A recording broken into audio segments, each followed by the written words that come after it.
황동현의 시선집중 듣고 계시는 지금 시각 8시 16분 20초 지나고 있습니다.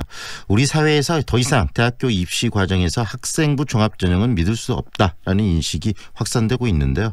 숙명여고 시험지 유출 사태뿐만이 아니고 광주에서도 여러 건의 이런 대학 시험과 관련된 그런 문제들이 일어났고요. 또 끊임없이 학생부 종합전형 관련해서 이 학생부 관리 문제, 이 부분에 대한 문제 제기들이 끊임없이 일어나고 있습니다.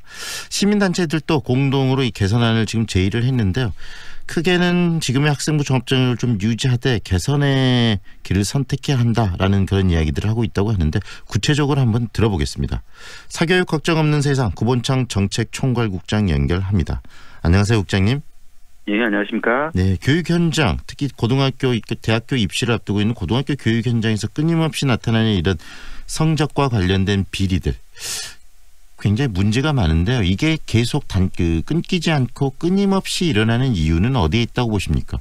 일단 이제 우리 사회가 고용이 안정되어 있지 않고 네. 또 대학이 서열화되어 있는데 서열화되어 있는 대학에 들어갈 때 또 사회적으로 안정적인 지위나 위치를 차지한다라는 사회적 인식이 있어서 네. 과도한 입시 경쟁이 낳는 좀 그 총국임의 참상이다 이런 판단이 되어집니다. 네, 국장님 방금 말씀하신 것처럼 과도한 입시 경쟁 시스템이 갖고 있는 문제점이라고 이야기를 하셨지만 근본적으로 과도한 입시 경쟁 시스템을 바꿀 수 없다라면 입시의 공정성이라도 확보를 좀 해줘야 되는데 현재의 입시 제도가 그렇지 못하다는 이야기들이 나오고 있어요. 그 부분은 어떻게 생각하십니까? 일단 이제 근본적인 입시 제도를 개선을 하려면 중장기적인 로드맵과 또 그 과도기적으로 생기는 문제점에 대해서 철저하게 관리하고 또 부정적 사례가 나타난다라면 이것을 해결하기 위해서 적극적으로 대처를 해야 되는 부분들이 있는데 네. 그간에 그런 대처들이 안 돼서 사회적 불신을 키워왔다라고 보여지고요. 네. 그리고 공정성이 결여되어 있다라는 문제점과 관련해서도 어떻게 하면 공정성을 담보할 수 있을까라는 좀 적극적인 장치나 노력이 필요한 것이 사실인데 네. 그런 부분들이 박근혜 정부에서도 그렇고 문재인 정부에서도 좀 미흡하지 않나. 사건이 터지고 문제가 발견되면 그때 수습하려는 식으로 네. 대처를 하기 때문에 국민들의 불신이 커져가고 있다라고 판단이 됩니다. 방금 말씀하신 것처럼 경쟁이 치열하다면 공정성을 확보할 수 있는 다양한 장치들이 있어야 되는데 그런 것들이 무너져 있는데 거기에 대한 대안들을 지금 교육당국들이 내놓고 있지 못하다는 말씀 아니겠습니까? 네, 맞습니다. 가장 중요한 게 이 수시, 그중에서도 지금 학생부 종합전형이 가장 문제가 심각하다라는 지적이 있는데 국장님도 그렇게 보시나요?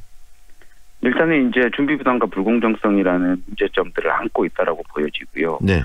지난 정부부터 저희 단체를 비롯해서도 그런 문제점들을 수차례 제기를 했던 것이 사실인데 그런 부분들을 그때그때 좀 수정하고 보완해 나가는 부분들이 진행되지 않아서 지금과 같은 불신들이 좀 커졌다라고 보여지고요. 네. 보다 좀 근본적으로 교육 문제, 입시 제도를 좀 올바른 방향으로 개선하겠다라는 네. 또 논의도 확대되어야 된다라고 보고 있습니다. 오늘은 좀 좁혀서 학생부 종합전형 중심의 이야기를 했으면 좋겠습니다. 지금 네네. 학생부 종합전형으로 대학교 입시가 이루어지는 게 수도권에서는 거의 70% 정도, 60%에서 70% 정도 그런 식으로 이루어진다고들 이야기하고 있는데 학생부 종합전형 의도는 굉장히 좋은 것 같아요. 창의적인 다양한 것들을 평가해서 아이들이 입시에 적용하고 대학을 갈 수 있도록 만들어준다. 그런데 이게 공정성에서 계속 논란이 되고 있는데 그 가장 큰 이유는 뭐라고 보십니까?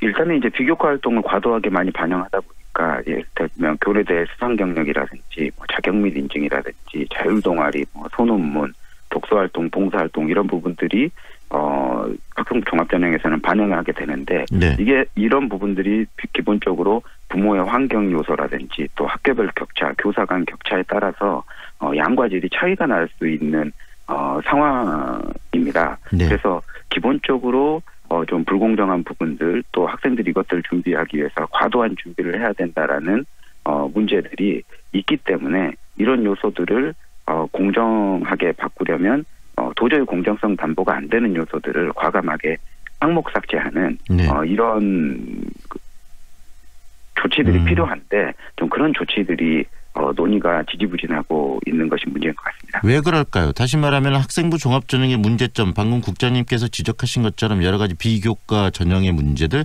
그리고 그 학생들의 평가가 아닌 부모나 환경에 의한 그 부분들이 개입할 수 있는 여지들이 많다라는 부분들에 대한 그 공감과 인식은 있는데 왜 이게 고쳐지지 않고 계속되는 걸까요?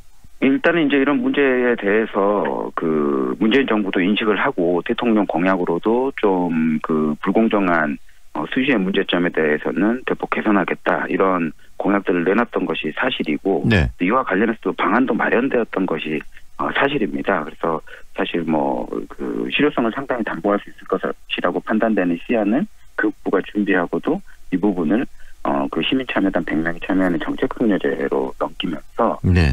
애초에 마련됐던 안이 좀 희석되는 방식으로 결정이 된 것이 사실입니다. 네. 그런 부분들이 아무래도 정부가 좀 정치적인 판단, 네. 정무적인 판단, 국민들의 여론을 지나치게 의식해서 정부가 가지고 있는 정책 방향을 네. 제대로 추진하지 못하는 이런 과오들에서 나오지 않았나라고